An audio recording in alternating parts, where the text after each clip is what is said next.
Hey, Karin. Hey, Paul. I'm going to apologize in advance for being a little distracted watching the Red Sox winning streak out of the corner of my eye here. Unfortunately, they seem to be Well, doing wait their a best to second. blow it here in the Of sixth course you're inning. distracted. Yeah, You just said exactly. Red Sox and winning streak in the same sentence. Exactly. This is they now they're actually they haven't had a winning streak this long, Paul, since our actually Karen, since all of our parents were in grammar school. It's been that long since they had a winning streak this long. You're going back to 1948. If they win tonight, it'll be 46. So it's a long time coming. But it's yeah. So it was a fun weekend for that fun weekend in the city. Paul, I was gonna dig at you a little bit that there was a ton of events going on in New York City yesterday, which was the highlight was the World Cup, obviously $7,000 a ticket. Noah That's Khan, so who I have to gross. admit I did not even know existed until a week and a half ago, but I guess I was wrong about that. He was almost 1,000 a ticket. Adriana Grande was getting quite a bit. Bon Jovi was doing his residence, and Ariana, then I gotta Ariana help you Grande, out there. Ariana Grande, sorry, and There then you go. it comes down to the Yankees at $17 a ticket for last yesterday's Dodger Well, you game. know what So makes that even crazier? The Yankees were playing the Dodgers. yeah, exactly. And a doubleheader, Marquee exactly. matchup. Exactly. So it was a crazy weekend, but nothing crazy. The one thing is, and I won't craze too much about sports, but you know how if the Red Sox somehow, well, they're only run down, but if they win this game, get to next week, we're gonna have a lot of Moneyball references in their near future, and they talk about how can you not get romantic about baseball? And it's like this is the ultimate proof that everything in baseball evens out because this team couldn't get out of their own way for 80 games, and now everything that went bad is going. I mean, they're getting runs handed to them left and right. It's insanity. I mean, it started with the Yankee series, and it Yeah. really hasn't stopped. They lost 2 games to the Nationals in between, and they won every game since then. But so So anyway, so basically, it's Paul's fault for eh, coming east. Yes. exactly, Paul. I was all with you. Yes. Exactly. It was. Thanks, I Paul. was We out in appreciate it. California. Yeah. I set it in motion. Yeah. It's been We honestly, it's appreciate It's it. been. actually it's my son-in-law wearing that Boston There you shirt go. to the There you go. stadium. Yeah. Gotta love that. That was Exactly. amazing. I'm like, wow, was he allowed back on the plane with them? That's Well, bold. we do it in reverence to my mother. Yes, exactly. I She's wondered if it steering was us. that or You being in Milford got it was like almost like Wonder Twin powers activate, and now we got the whole thing right. going. So there you go. Yeah. Yep. So We're 3 weeks out and we're still within. no, I yeah, mean, no, they within haven't lost since July distance. 2nd. So I don't want to knock on wood jinx poor it, but it's crazy. Aunt So Dottie winking at you through the veil, just exactly. sending you a little message like, hey, no, Good. my team still got it. Exactly. I mean, I wrote that before it was the day before they started the winning streak when I wrote that the Celtics and the Red Sox season ended on the same day. So shows you what I know. The more you pay attention, the less you know, right? So, Now, baseball, you talked about baseball, 162 games. I mean, yep. it's you know, yeah. I go back to '78 and being 14 Right. games back in August. And I was at my I mean, little league banquet we that can pull night. examples everywhere. It's just, I and we don't just, even want but to say we, where I was. yeah, Yeah. but we don't, yeah, touche, Karen. But we don't get wise. We don't get none the wiser. You got these. I'm on these talks, these chat rooms and stuff, and the sky is falling one day and fire this person the next day, and then next week you sweep somebody. So who knows? So just really quick now. This is the way the Red Sox streak's been going. Abreu just dribbled the ball 30 feet to the pitcher. Pitcher turned the ball on the road, threw the ball in the right field seats.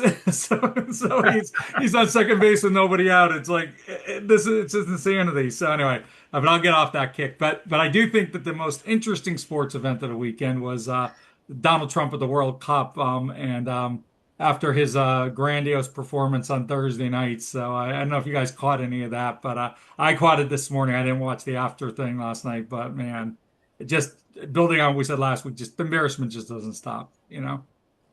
Well, he's just got, in true narcissist Yeah. fashion, Orange Hitler has to just put himself in the middle of things. Orange Wherever Hitler's my the, favorite. You know that. uh, he just has to put himself front and center, even when he doesn't belong, even when there's no business being there, trying to make himself still be relevant. And, FIFA's the one that gave him the fake world Nobel Prize thing. So, Right. like, Exactly. he felt, and I'm sure they felt they had to let him be there.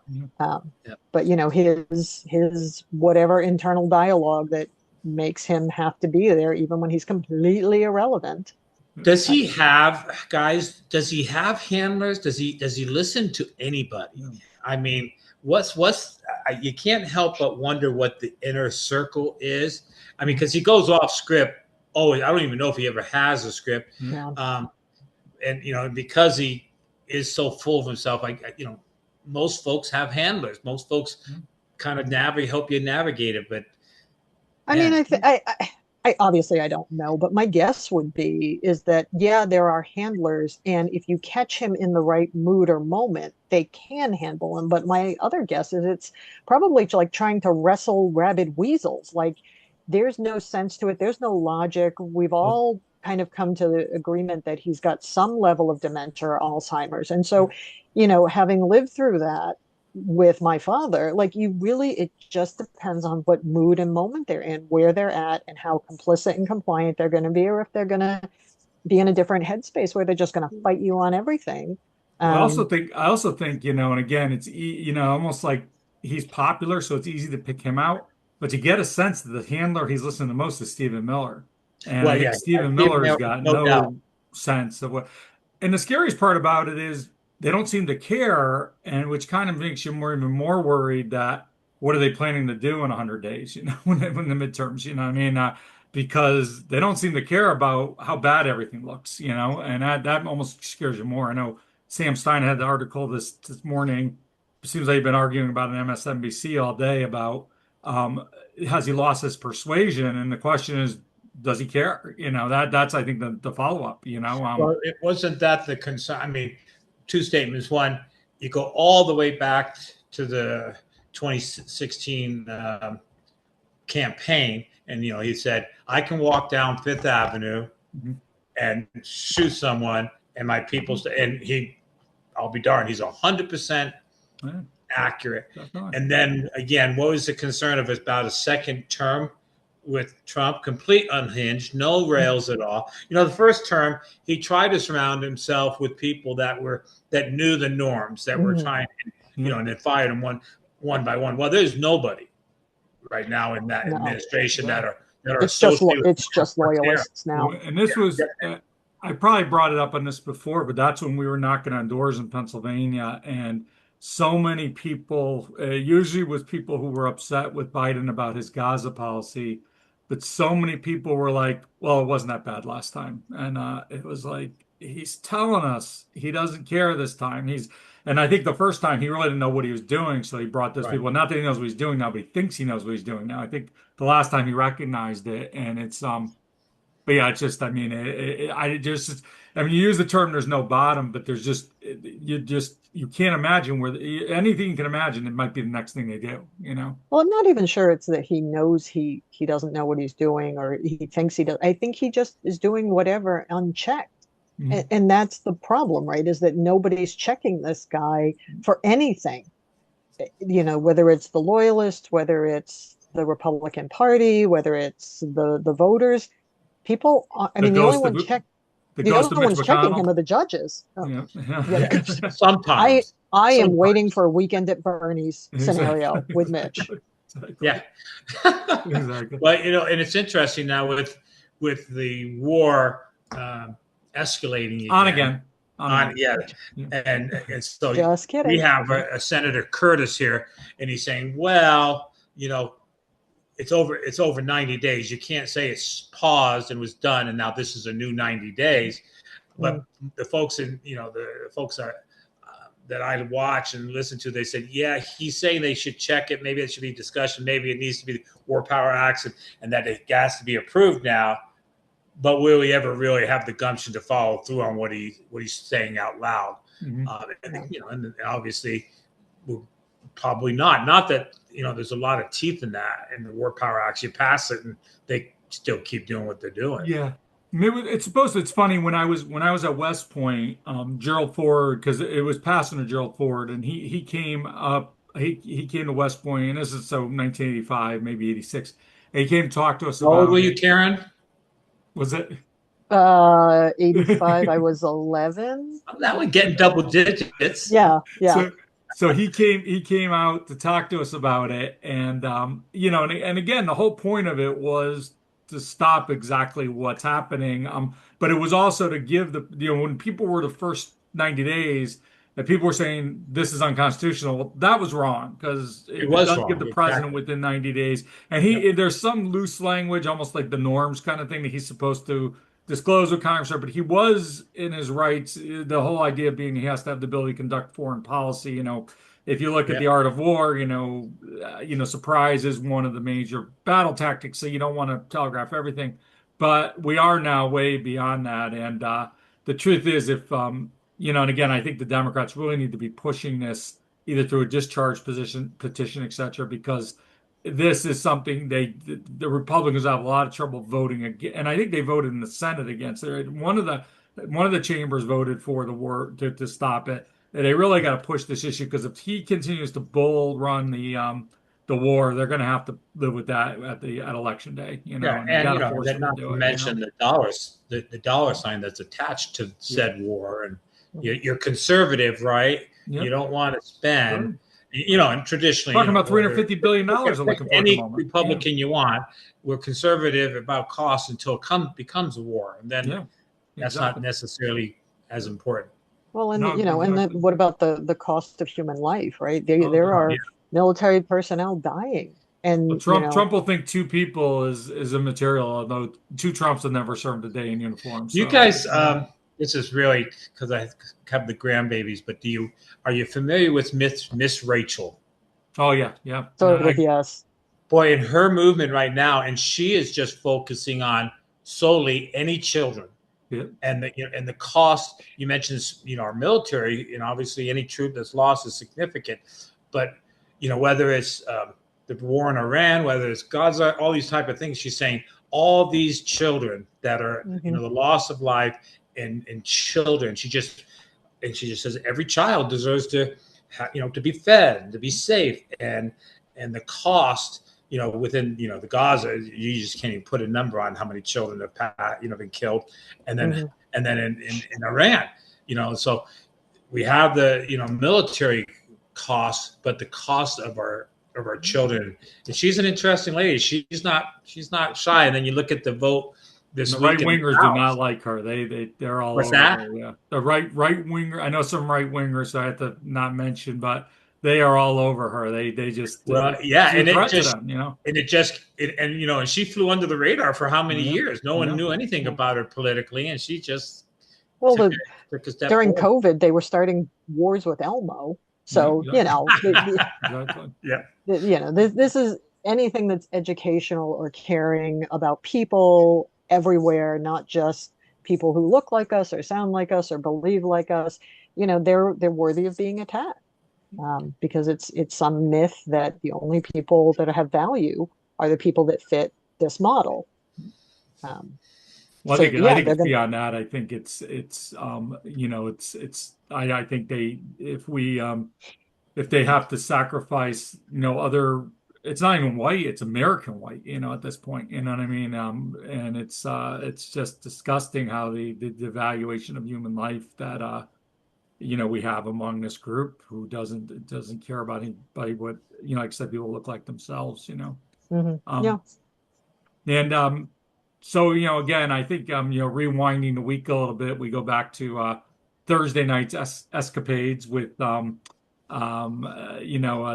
speech, which it kind of was I think it hit sort of a flat note, but I think it's kind of set up, I think, the predicate for what we're going to see as we head into the midterms here. No, no, if you guys, I listened to, it's funny, I was listening to it, I was driving home from upstate and listened to it until MSNBC cut it off, and would have liked to actually, I think it sounded worse than it looked, but didn't know what your guys' take was on it if you watched most of it, whatever. But they cut away from it on MSNBC, I didn't. so I just felt like watched clips commentary. and Yeah, stuff. But I do want to go on record as saying I have lost 3 elections. I've run for the state house once and the city council twice. But did I really lose? yes, exactly. If Mike Pence And had the courage, Paul, you could still yeah, be in power. You could be in power. I'm not so sure I lost. My first loss was 2016, so we could still be uh, going we after lost that. we lost We Karin lost. there. sure what Kira's still on there. Oh, not joined. So hopefully we'll get her back.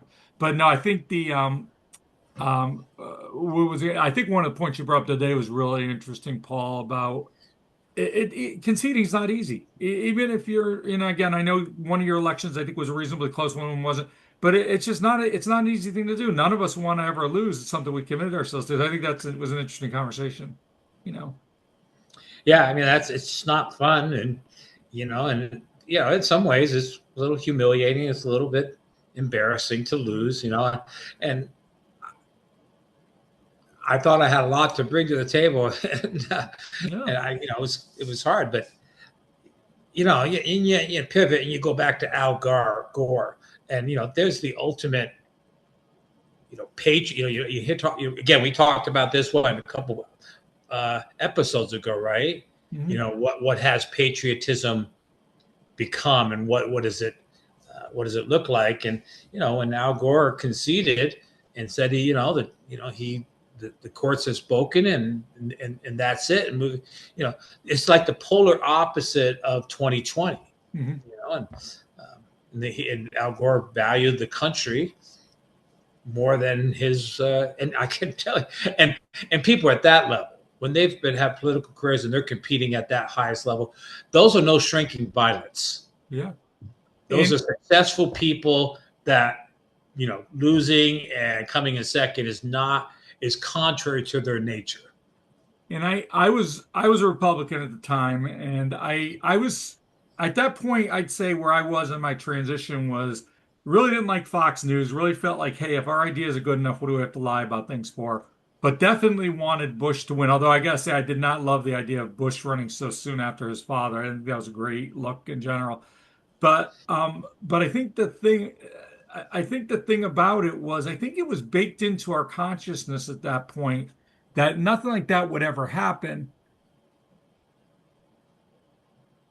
Okay, Karen, let's see, we're getting Karen on board here. I think that there was kind of baked into our consciousness that nobody would ever hey, Karen, we tried to keep it going while you were missing. She's about to pop in, but hey, Karen. So, I think the issue in 2000 was there was really a feeling that we would never let that happen. We would never let the presidency be in doubt by the loser arguing with the winner. I think that was, and I honestly think that cut both ways. But I remember watching that night, and Gore's about to make his speech in Nashville. I think it's kind of legendary that the guy actually broke his ankle running to tell Gore not to concede. And I remember watching it, and I was probably watching Tim what was it I forgot his last name the big Donald, Bills fan Tim. yeah, I want to say Redmond, but it's not Redmond. But he's doing the one that did the board. yeah, So he's doing the commentary, and I'm watching it, and you're watching that Florida vote, and I'm like going to my wife, going, Florida's getting really, really close. And we all knew at that point he had done all the math that without Florida, neither of them could win. Whoever won Florida's winning the election. And I'm going, I don't understand how Gore's conceding. yeah, Unless there's some big precincts out that are really Republican, how can it be? And it looked like 90 something percent of the vote is in. And then he called off the speech, but I do think there was a sense. I honestly think that cut both ways. That neither party would ever let there be doubt around our president that would cause that would what Gore could have done if he kept pushing it, and what obviously Trump cavalierly does every day. But putting doubt around our presidency was something that just neither party patriots were ever going to let happen. And again, so I think that again, I have a whole different perspective than probably either one of you on that election because I was really upset the way that went down. But I was really worried we were going to lose it. But I think that is just you're right that I think that moment versus where we're at now is such a big antithesis. yeah. Well, I think I'm sorry, I popped No, out it's there, all I good. lost my signal, but I think there's been a lot of, for lack of a better word, etiquette that, we just came to expect as this was the Robert's Rules of Order. This is the way things go. This is, you put your hand on the Bible and you swear to tell the truth, and we've lost so much of that decorum. Um, and without people playing by those kind of pre-agreed set of rules, it feels, I think a lot of people feel very at loose ends. Like, well, what do we do now? Because we all said this, hey, now these guys aren't playing by those rules. How do we, but you said you were gonna, like, you said you were going to defend the Constitution. You said you weren't touching Roe versus Wade. You, oh, what, you had your fingers crossed? What? That's not okay. But like, but then there's nothing, we don't do anything about it. We just kind of shake our heads in like, oh, that's terrible. But we don't have any follow through.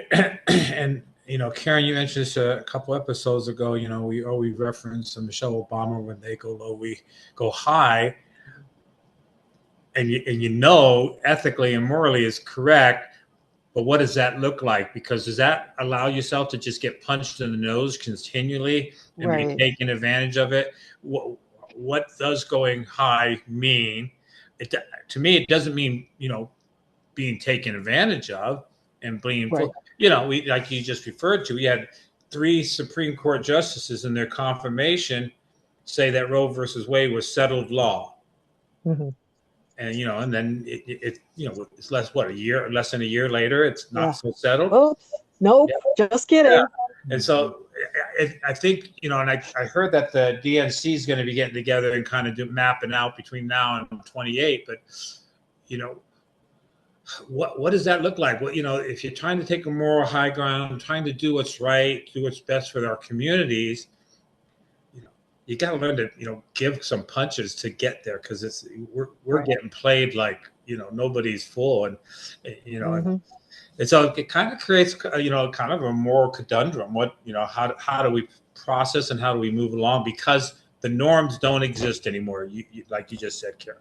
Right. And I think, trying to play by the rules when the other team is so clearly avoiding playing the rules and bending the rules, breaking the rules, doing the exact opposite of the rules is, I'm not saying that we necessarily have to sink to that level, and it's not an eye for an eye, but yeah, how about we don't be a doormat? How about we stand up for things and, use the legal channels that are afforded to us to fight back. Because I think just taking the moral high ground and saying nothing, or refusing, oh, well, we're not going to get into a name call. Well, okay, maybe we don't have to get into a name calling contest, but maybe we do need to make people accountable. Because again, I feel like a lot of these problems is because we're being led by a lunatic who has never been held accountable for anything in his life. My And minister, he's insulated his loyalists. my minister used to have a thing about the turn the other cheek phrase, and he used to say that, people take turn the other cheek as, I'm just taking it. And his phrase used to be about, and I'm gonna jump a little bit, but it's almost like by turning the other cheek, it's a counterpunch. You're not giving up. You're just living to fight another day, kind of thing. And Mhm. it's something we've got to, got to get a hold of. I like, I think I was impressed today. I think up in Maine, they picked their Senate candidate. Seemed like a strong fighter. Seemed like actually in a lot of ways he's what Graham Plantner pretended to be. He really is a self-made person. He got involved in politics because he was defending, he's in the lumber industry up there, which we may not be a huge fan of, but obviously it's a way of life. And so he got involved in politics for the right reasons. Where Plantner always had like a couple, like, yeah, he comes from a wealthy family. He's an oyster farmer, but most of his income comes from his mother's restaurant. There's always a but with him. So, but I think as we look towards what shenanigans are we going to expect out of this election, right? What is going to be the fog that we're about to head into? And like I said, it only for me gets more concerning when they seem to be ignoring the polls, et cetera, the reality of what's settling in. Um, I think that's where imagination is going to have to come in. I like that Newsom put some laws in place about arresting people who might tamper with the polls. But I don't know if you guys have explored the nightmares of what might be in terms of where we're heading with, again, you could take a lot of what Trump said, hey, China, this, and every one of those things, the reason was they weren't declassified wasn't because they were big secrets, because they were such a bunch of crap that the FBI just buried it in its files. It was lunatics calling in. but where do we think they might go, and what as the Democratic Party has to fight, we almost do the preventive measures to fight what's going to happen, which we may not. I always tell my wife what they're showing us may be the rope-a-dope for what they're actually going to do. I don't know if they're that smart or not, but that's what concerns me. I'm not sure about you guys with what's going to happen over the next 100 days. Well, I was going to think, you'd mentioned we've talked about this, and the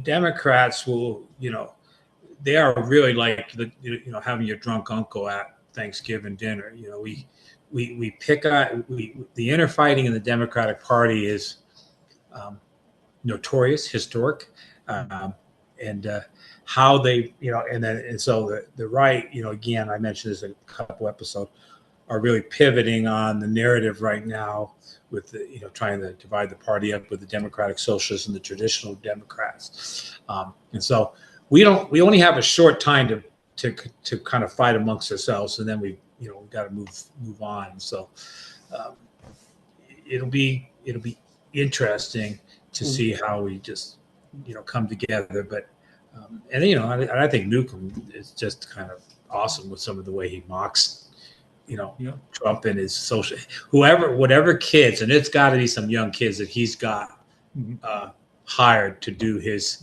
social media. They're brilliant. Mm-hmm. I mean, it's like the Lincoln Project, but on steroids, more timely and quicker. I have to say too, I think Hunter Biden's recent kind of explosion into social media, and him really now in a way that is different than obviously when his father was in office. Almost an unchecked, unapologetic things he's saying, really calling out Trump, and really being able to be very open and honest about his own history, sobriety, path to sobriety, all of that stuff. I think it's really refreshing, because it is almost like what you were talking about, Greg. It's a version of turn the other cheek, right? It's okay, you've been dealing out these insults to me. Well, here, I'm going to respond to them. Yeah. And in that, I'm also going to, call a spade. But, the honesty, the rawness of what he's talking about his own life and the accusations that have been thrown at him, I find it really refreshing. I wish there was a way for more people to safely speak their truth. And I don't know how safe he is. He may not be. But I really appreciate that. And there's almost a vulnerability what he's been through creates that's refreshing in a sense that he's able to do things. And I think he is probably to the point that, he got dragged through the mud so bad. I mean, I just have a ton of respect for the way he's kind of come out with that stuff, because that's it would have been very easy for him to go, you know what? Not the president's son anymore. I'm going to go away. Actually, Rod Woodward, in war, Paul, I remember he kind of isn't so kind to Hunter. He kind of like Hunter was worried about, and it says a lot of Biden's distraction was because of Hunter. But man, what they did to that guy was crazy. Yeah. I mean, I think it's again what we were talking about in terms of the rules of etiquette, right? It used to be you didn't go after the family. Yeah, exactly. You didn't go after the kids, even if they were adults. You didn't do that. But it's never been about Democratic kids, right? They went after Amy Carter, they went after Chelsea Clinton. They never went after the Republican kids. But you know what? Keep your hand off Karin. Yeah, exactly. Right. Exactly. Right. I mean, there's a double. I mean, it is such a double standard that just. Yeah.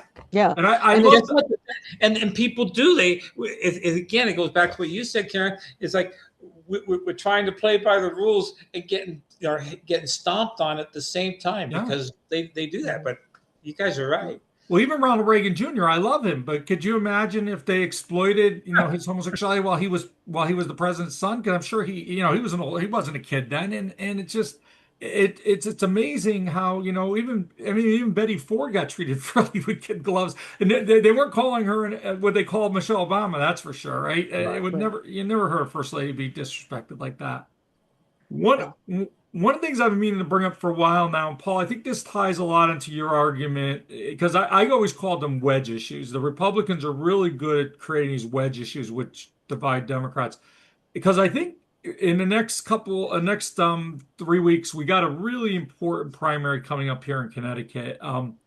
Lamont, who, and Lamont, he's got some of that older statesman stuff that's not great to have at the moment, but he's been a very effective governor.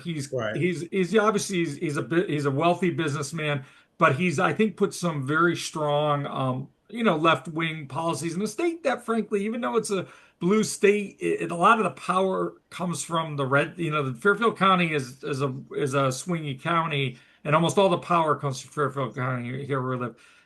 But he's in a primary, and I haven't seen honestly any of the polls in the primary, but it's a dangerous primary in my mind because he's going against someone who's tapping into Mandami's team, except this guy Josh Elliott. Um, he has been an effective governor. I think last I looked, he's the second most popular Democratic governor in the country next to Bashir. If he were to lose that primary, I don't think it's a good thing, first of all. But second of all, I think it's a bad sign to people. It would give more legitimacy to the idea that the Democratic Socialists are taking over the Democratic Party, which I don't necessarily think is a bad idea, but I don't think it's a thing we want to be fighting right now, 90 days before the midterm election. But I think it's a very interesting primary because of Connecticut's nature, its proximity to New York City. And if Lamont were to lose, what does it say about all Democratic, centrists at this point? You know what I mean? And I know we may have different feelings on this, but I think it's a very interesting primary at this moment. And frankly, with primaries with usually bring out the activists. So that's going to favor Elliott to begin with. But I don't know if you guys have been following that one, but I think it's going to be an interesting one. My sense, if we look at the polling right now, Lamont's up probably pretty good, but it is a dangerous primary from complacency point of view.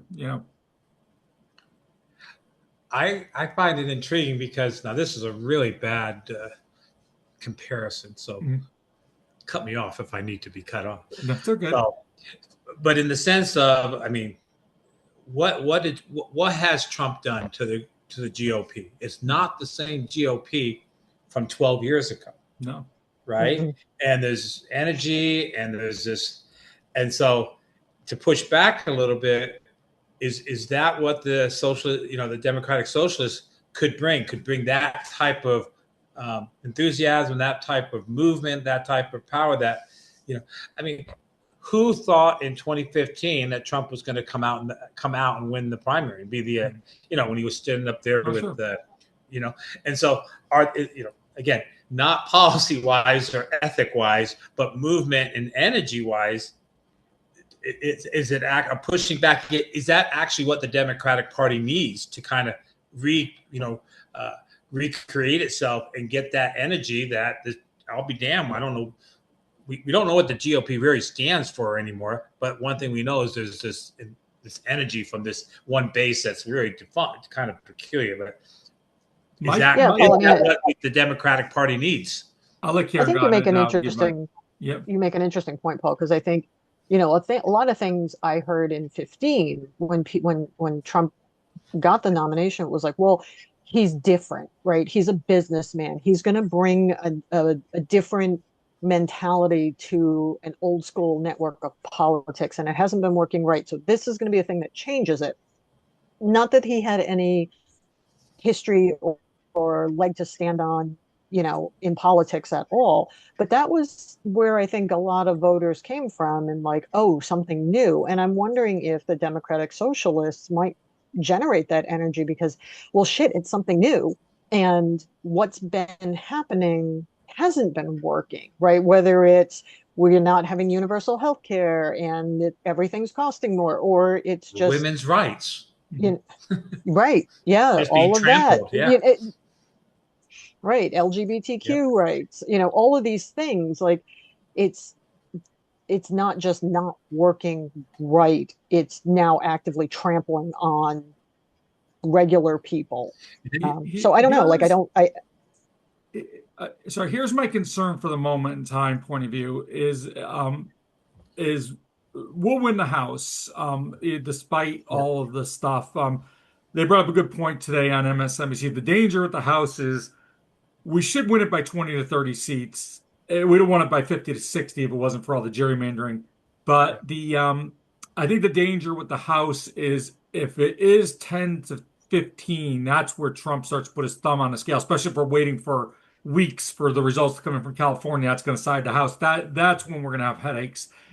I think the issue to my mind becomes the Senate. So we can start to do some Senate math here. We got 47. We got to get to 51. So we got to hold I want you to everywhere. be before you go through. I want you to some episode to get like the guys on CNN does with the numbers. And Yeah, no, I will. I'll do that. I'm looking I'll do a share. forward to that, man. I'll get some I spreadsheets look going forward to on. Karen's nickname. I want to look forward to Yeah. your numbers. I'm I'll going ask to just get popcorn ChatGPT. and watch you guys. I I'll want ask ChatGPT Greg to make do a it into John something Madden. pretty. Yep. Yes.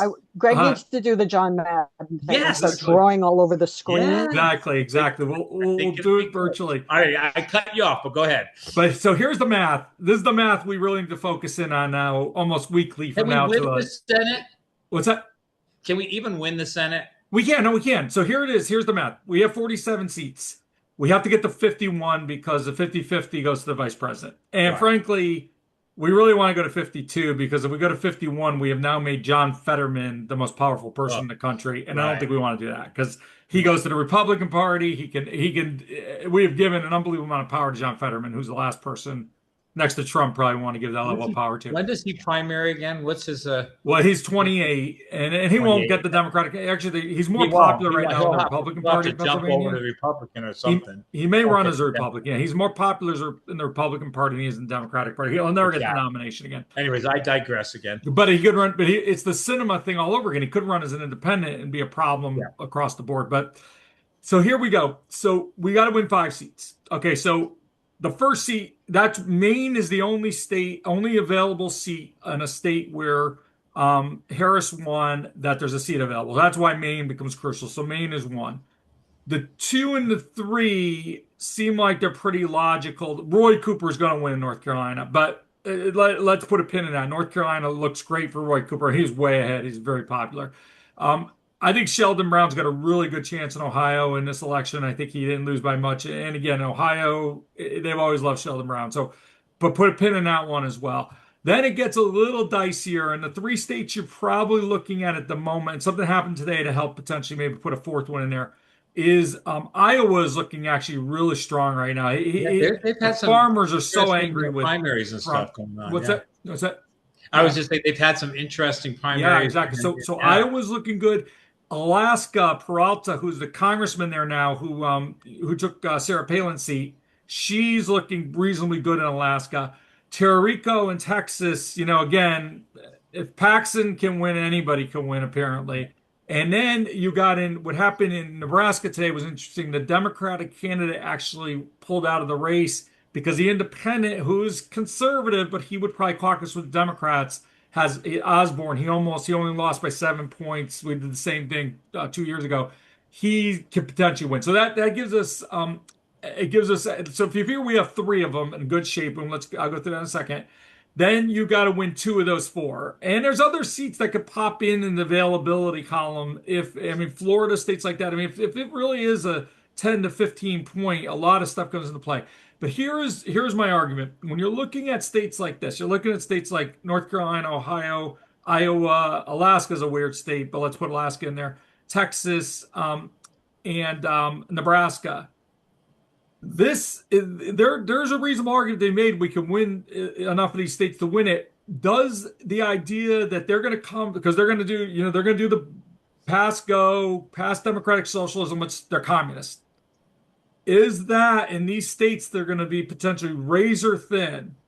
Is that something we need popping up now? Is that an argument we need to be making now 90 days before, where we're going to have to pull some moderates in here? We're not going to have enough on the far left. Hopefully we get the working class. Hopefully in Iowa we get the farmers based on the messaging.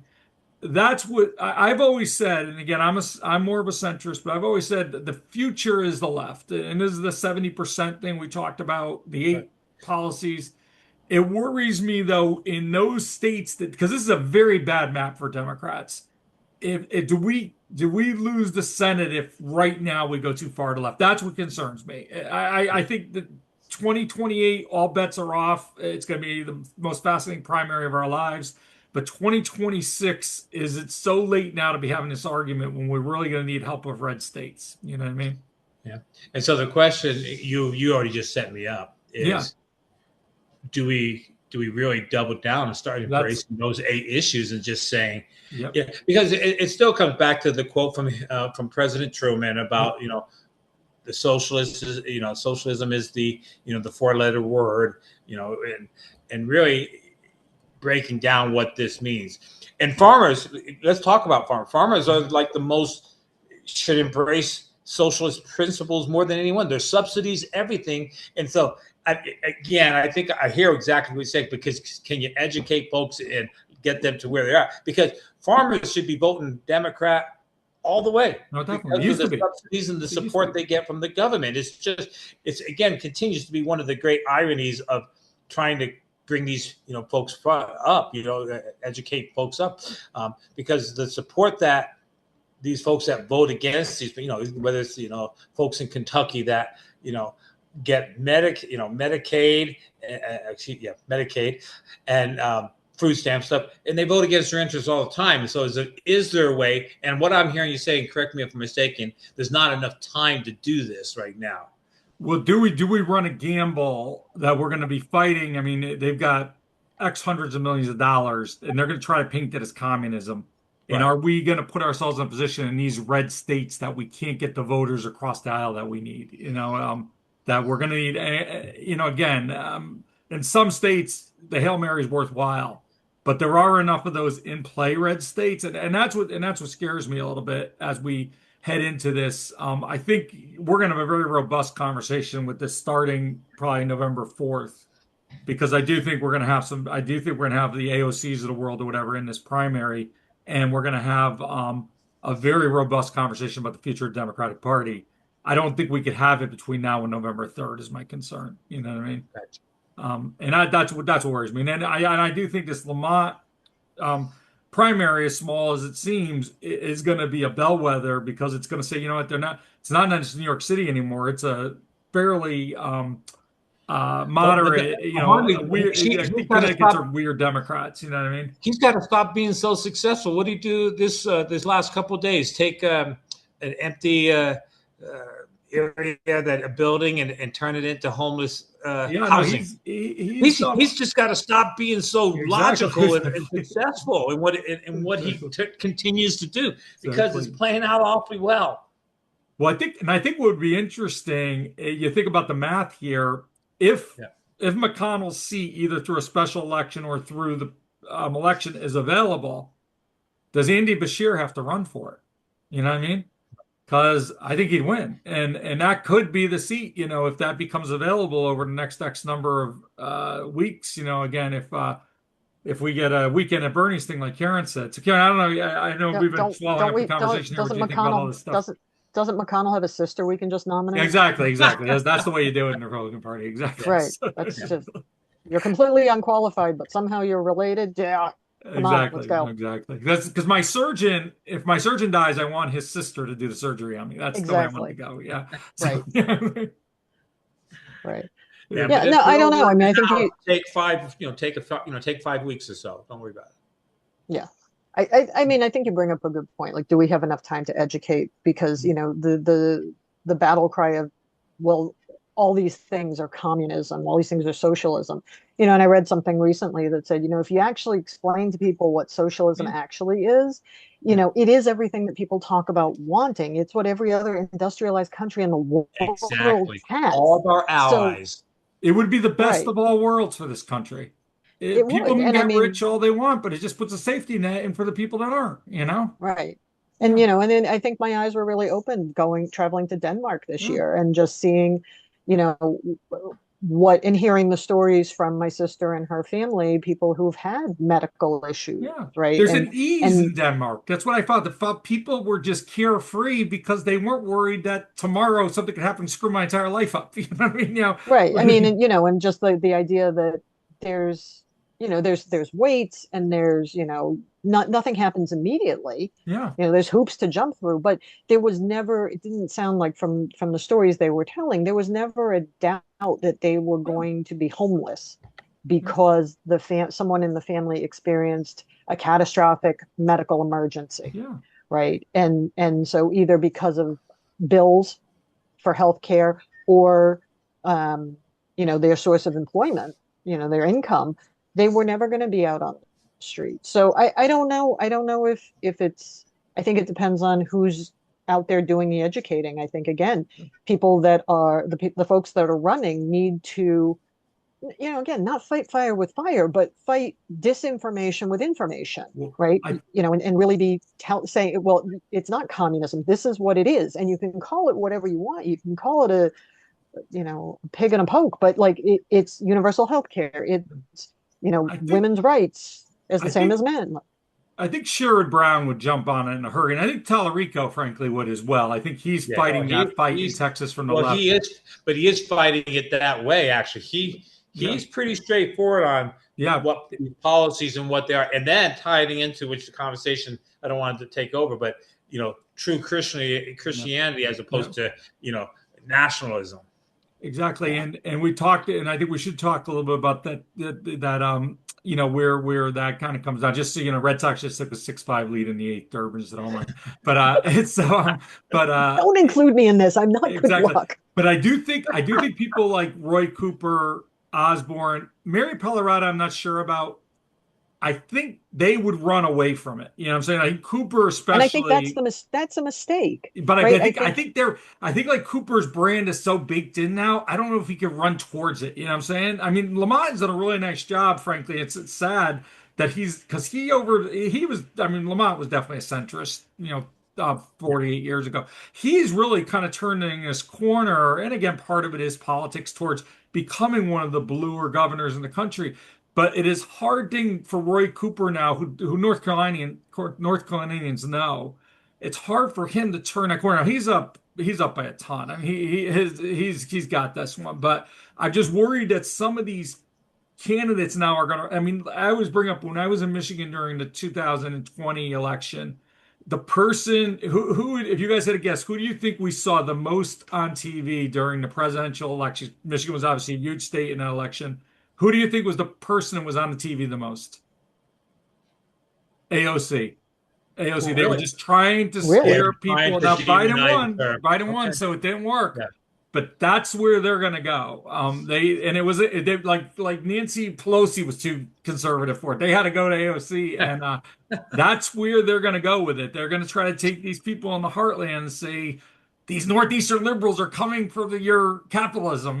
That's where they're going to go. Now the farmers are going to say, "Well, that sounds better than what we got right now." I Right. think so. Yeah, that's what I'm saying. But that's what concerns me, frankly. I do think the future is on the left. I just don't know if the 2026 if it's going to work. You know what I mean? But I think we But need to be but we need but to be educating the No, the it's yeah. undereducated, but right? I think so. Here's another school of thought, Greg. We think the House is in. We'd like to, always increase the margin, right? And I think the biggest issue is going to become who's going to be the speaker, because we could win the House and then turn around and it could be really, really ugly right after that. About electing the speaker, because Jeffries. I don't know what's going on internally, but there's always been some concerns about how that. Well, I don't think he did a good job of handling the McCarthy. That's what you and I've talked about. Yeah, and so that's it. But let's say, for instance, the 4 seats you think are a better than even chance of getting, then I say then this is the time, because we're probably going to get both of them then, and then you can pivot for 2 years. Develop policies within the House and the Senate that is more left, and set yourself up for 28. That would be my only thing: is could it be a runway to 28 if you can win both houses? Well, 28 is going to be a much more favorable map for us. 28 will be so 20. You think about it, 20 in the Senate. I'm talking Senate. 2020, we're dealing with everyone who came in with Biden. So we had a blue wave. So we won. There's no seats that there was no cherry picking seats. 2022 there was a few Republican pickups. So there is a couple seats, and frankly, even though Fetterman is a Democrat, that'll be a pickup for us when we flip him out. But the issue they were bringing up on MSNBC today was, and this I think is a legitimate argument, is if we get the House and Senate, and I think the real one on this issue is going to be Schumer, because I don't think I think it'd be a huge move afoot to 100%. move That's Schumer going to out. be a big, And I think big it's a good problem. move to get him out. But Yeah. the issue then becomes that the Democrats can't be successful because Trump's going to block obviously everything as long as Yeah. they can do the get his magic pen out to veto everything. Um, is it gonna is there gonna be an argument this was the do nothing Congress heading into 2028? You know what I'm saying? No, here's the Yeah, strategy. yeah, You pass these bills, you get this stuff, yeah, and then you say, look at what we had for sure. you, and your GOP friends just keep. You pass the best stuff ever Yeah. and put it on his desk and let him keep signing it. And so when Vance tries to run, say and Vance will try to create. I mean, he already is trying to create distance from Trump. Going on all these shows. Who on The View? Are you kidding me? Right? But you do your legislation, you do your work, and they say it was a do nothing. No, they said no. Actually, we did a lot, but the GOP vetoed everything. But guess what? If you get a Democratic president, look, this is what we set the table with. This is where we can go. Yeah, I agree. It's crazy how on deaf ears that falls. If the Republican did it, it would be all over the place, right? Right. But a Democrat does it, it feels like it always falls on deaf ears. I not necessarily agree with it, but that was the argument they were making today. Right. I think it was actually the Democrat from she was a former senator. I forget, haven't drawn a blank, from Wisconsin, I believe, and she was saying how she's not worried about 2028. And they're like, wait a second, we're really worried about 2028. So we're 2026. She said, I'm worried about 2028, and so I don't think we that'll should be be worried about interesting. all of it. Oh no, exactly. There's no this is the big election because it seems like we'll boy or cry wolf. Every election now is a big election, right? Yeah.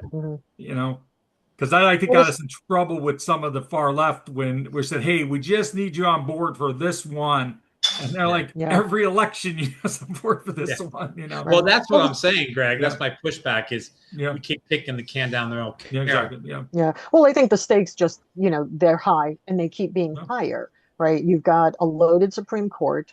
I saw something again recently where it was like women's rights to their own bodies, over their own bodies, change when you cross state lines. Why? Definitely. Yeah. That is, and it's, it's not just this administration. This has been in the works forever.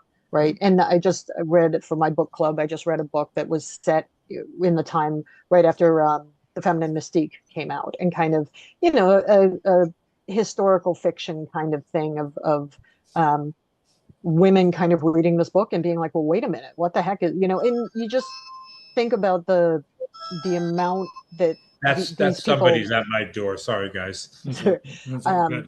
What these women fought for to get us to where we were a couple of years ago, and the fear of sliding backwards. I'm out of that childbearing age range but my kids just barely, yeah. Thanks, Greg. Appreciate that.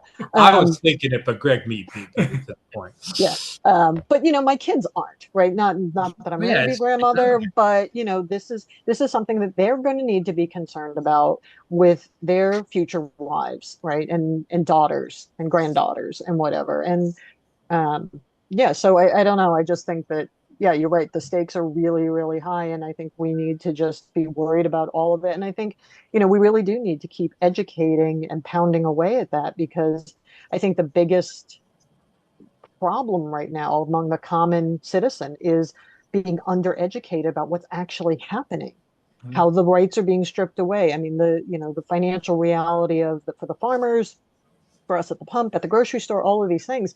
But like, why is that happening? I talk to people and they're like, well, the president's done some good things. I'm like, name it. Yeah, name it. Tell me what it is. And they kind of hem and haw. And I'm like, because you can't, because he hasn't done anything. All he does is he's telling you he's doing good things. That's all. Right. He starts fights and he makes you afraid. Sure. There is not a single policy thing that you can point to that has made anybody's life better. Sure. Yep.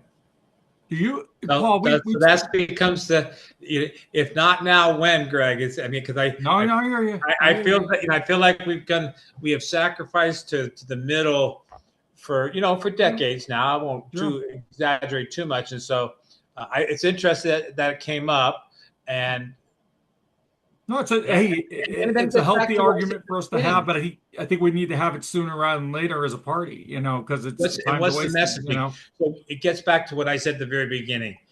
For some reason, Trump created a movement. Yeah. Right.